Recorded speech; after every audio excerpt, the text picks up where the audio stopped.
అలసిన వానికి ఊరడించు మాటలు. సహోదరుడు భక్తి సింగ్ గారి పరిచర్య నుండి సేకరించిన అనుదిన ధ్యానములు.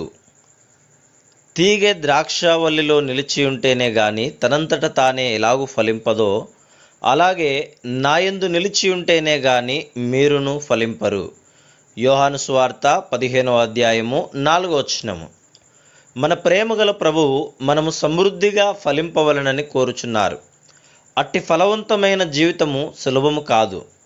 ఆత్మీయముగా అధికమైన ఫలము పొందవలననిన దేవుని హృదయమునకు నీవు సమీపముగా నుండవలెను. ఆయనేందు నిలిచియుండుట వలన ఫలవంతముగా నుండగలం. యోహాను సువార్త 15వ అధ్యాయము 4వ వచనం.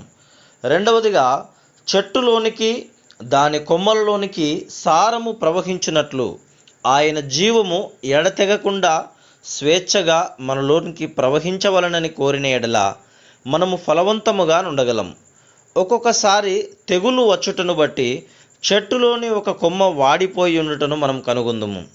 యేసుక్రీస్తు ప్రభు యొక్క జీవము నీలో సమృద్ధిగా స్వేచ్ఛగా ప్రవహించుచున్నదని నీవు నిశ్చయము చేసుకున్నటకు నిన్ను నీవు ఎడతెగక పరీక్షించుకొనవలెను.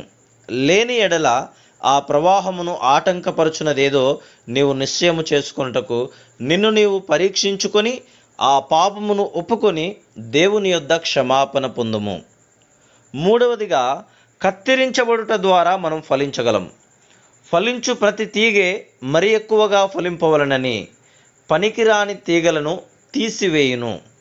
యోహాను సువార్త 15వ అధ్యాయము 2వ వచనం. తోటమాలి ద్రాక్ష కొమ్మలలో పనికిరాని వాటిని తీసివేయుట గమనించుము. ద్రాక్షలు గుత్తులుగా వచ్చినట్లు ప్రతి తీగ కత్తిరించబడవలను. లండన్లోని హెంప్టన్ కోర్టు భవనంలో 200 సంవత్సరముల క్రిందట ఒక ద్రాక్ష కొమ్మ నాటబడెను.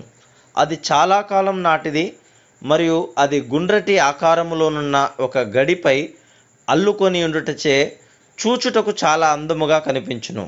పండ్ల కాలములో వేల కొలది ద్రాక్ష గుత్తులను మనం చూడగలం. 200 సంవత్సరముల కొలది అది పండ్లు కాయుటకు గల కారణం జాగ్రత్తగా కత్తిరించబడుటయే. మనం ఫలవంతముగా నుండవలననిన కత్తిరించబడవలెను, శుభ్రము చేయవలనని ప్రభు సెలవిచ్చుచున్నాడు. శ్రద్ధ వహించు తోటమాలి మాత్రమే శుభ్రము చేయుటను కత్తిరించుటను ఎరిగియుండును.